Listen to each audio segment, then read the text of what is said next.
it's like a father and son relationship. You know, even though he is my manager and trainer, sometimes I forget that because of the way we are. The first day he met me, he took me in his house. He didn't even know me. I can say honestly, I have a very deep affection for him. I do. To me, he's my boy. He's with me. I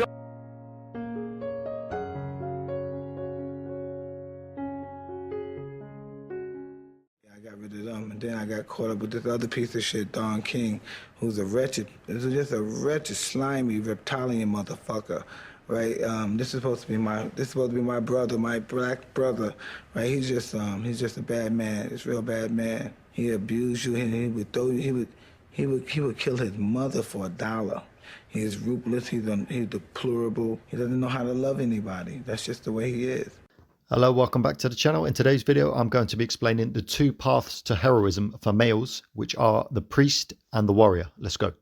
Okay, so the two paths are the way of the warrior and the way of the priest, or the ascetic.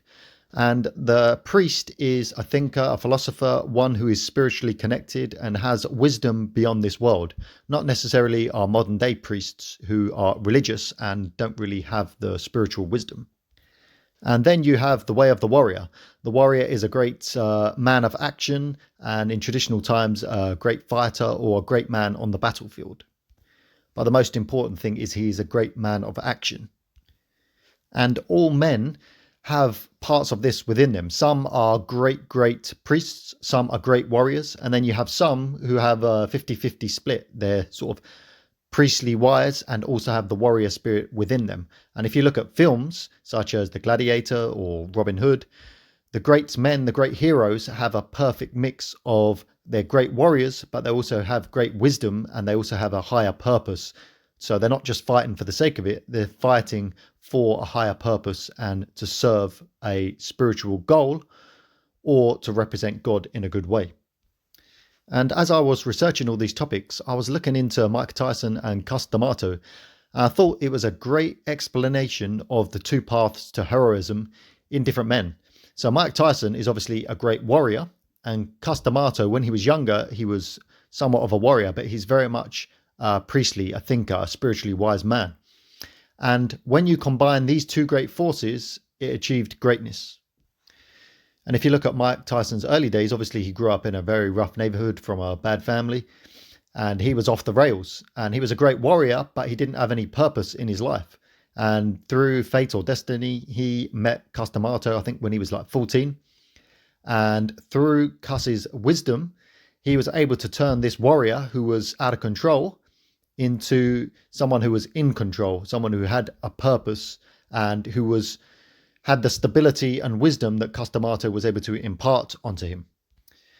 Then sadly, when Mike Tyson, I think, was around 16 years of age, just before he became world heavyweight champion, Cus D'Amato passed away. And what you saw is a few years after, the same team that Cus put together were obviously still there, and he had a solid team around him. And Mike Tyson won the world heavyweight championship. He dedicated it to Cus. And Mike Tyson admitted the few years after was the best years of his life because he had the same team. He said he didn't care about money. He had all the money, but he still lived in the same flat, or he basically had no material possessions. He was just at peace. But what happened after was slowly, because he became successful, the vultures started surrounding him. And the two things that destroyed Mike Tyson was, the first thing, he married a crazy woman. One of these women who see his fame, money and success and think, I'll grab me some of that. So basically that was the first mistake that Mike made because he didn't have priestly wisdom to advise him through life. And then also a common problem in today's world enters the merchant, Don King. And not just Don King as a merchant, but all the hangers-on around him, again, also after his money. And when you don't have the priestly wisdom, the merchant has replaced that role. So then Mike, instead of being a great warrior, he becomes a mercenary. Because instead of fighting for a higher purpose and a higher goal and discipline, because the mercenary has now come in, it's purely just about materialism and money. And then when the warrior doesn't have a higher goal and a purpose, he just becomes a paid mercenary. So he's just fighting for the money. And as you can see from the small graphic I put up on the screen, he goes from a warrior to a mercenary. He goes from spiritual purpose to material purpose. He goes from priestly love to conditional love, just using you for your money. And the warrior goes from having peace and causing peace in the world to causing chaos. And as I say, Mike Tyson admitted those few years he had pure peace. But then once the merchants and the hangers-on took over for money, Mike descended into chaos. And as we all know from his life, he ended up serving prison time. He had a lot of violence in his life in the ring with biting Evander Holyfield's ear. And he went bankrupt and he just descended into chaos. Fortunately, since then, he's turned his life around and he seems to be falling back into some more wisdom. But I thought the Mike Tyson analogy is great for our society and world today, and why men need to focus on their paths, and whether you feel you're priestly and your wisdom and you're seeking the spirit, or whether you're a great warrior. But also, warriors without the priestly guidance are just paid mercenaries, and they go out of control, as we've seen with other great warriors such as Tyson Fury, Conor McGregor. Their lives are slowly descending into chaos. And that's why they need the priestly wisdom. But also, the priestly wisdom, if they do not have the warriors or the men of action to put their purposes into action, then they can't fulfill their mission as well. And that's one thing that Customato said. He says, without Mike, I wouldn't have any purpose. I wouldn't have anybody to fulfill my vision, and I'll be dead. That's what he said when he was approaching the end of his life. He was trying to stay alive to help Mike fulfill his mission of becoming the world heavyweight champion. And in the same way, the priestly men in this world have great ideas to advance society, but we need great warriors in the world to go out and put those things into action. And it's not completely arbitrary, because it's not you're either a warrior or a priest. There's some, as I mentioned earlier, about such films such as The Gladiator. You do have men who have 50-50% split. They're great warriors, but they also have the great wisdom, priestly wisdom. And they're the ones who can truly, truly change society. But they will need help from other warriors and other priestly figures. And I think if you're a man, you need to figure out what description suits you better, or what role you can fulfill in our world.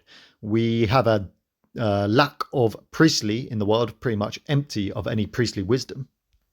So if you feel called for a spiritual purpose, I highly advise you to seek that path at all costs. Even if it means you suffer materially, you have to fulfill your spiritual purpose.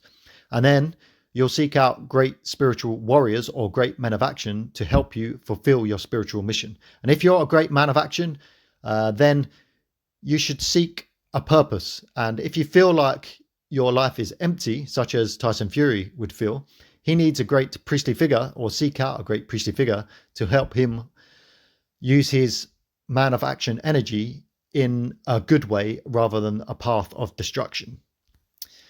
And another good analogy is, I would see someone like Andrew Tate. He is actually a very good man of action, but he doesn't have the priestly wisdom to help him fulfill his potential. And he has a small amount of wisdom, but he doesn't have enough wisdom to truly change the world for the better.